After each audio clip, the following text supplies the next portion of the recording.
સુરતમાં પૌરાણિક મંદિરોને તોડી પાડવાની નોટિસ મળતા બજરંગ દળ અને વીએચપીએ વિરોધ કર્યો છે.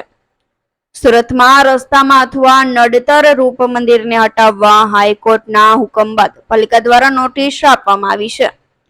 ત્યારે આ નોટિસના વિરોધમાં બજરંગ દળ, વીએચપી અને સ્થાનિક લોકો ભેગા થયા હતા.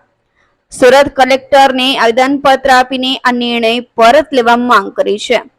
નિર્ણય પરત નહીં લેવાશે તો ઉગ્ર આંદોલનની ચીમકી ઉચ્ચારવામાં આવી છે. કલેક્ટર કચેરીના પટાંગણમાં જ આવેદનપત્ર આપતી વખતે રામધૂન બોલાવવામાં આવી હતી.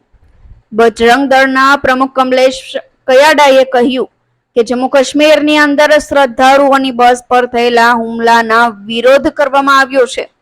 સાથે જ સુરત પાલિકાની હદમાં આવતા પૌરાણિક મંદિરોને હટાવવાની નોટિસ આપવામાં આવી છે. ત્યારે અમે તેનો વિરોધ કરીએ છીએ. મજારો હટશે પછી જ મંદિરો હટશે તેવી અમારી માંગ છે. મંદિરના ટ્રસ્ટીઓને પણ બોલાવવામાં આવ્યા છે.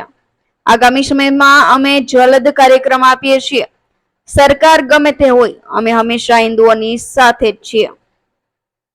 મહંતે કહ્યું કે પાલિકા કમિશનર દ્વારા નોટિસ આપવામાં આવી છે. રસ્તાની આડમાં મંદિરો તોડવાની નોટિસ આપવામાં આવી છે.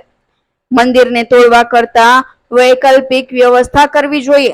હિન્દુઓની આસ્થા મંદિર સાથે જોડાયેલી છે, ત્યારે આ રીતે મંદિર તોડવાની વાતથી આસ્થાનો ભંગ થાય છે. સરકાર હિન્દુ હિતની વાત કરીને વોટ માંગે છે, બીજી તરફ મંદિર તોડવાની વાત કરે છે. આ બેધારી નીતિ વિરોધાભાસી છે, જેને પ્રજા ધ્યાનમાં જરૂરથી લેશે. સુનિલ ગાંજાવાલાનો report, Gujarat national TV news, Surat.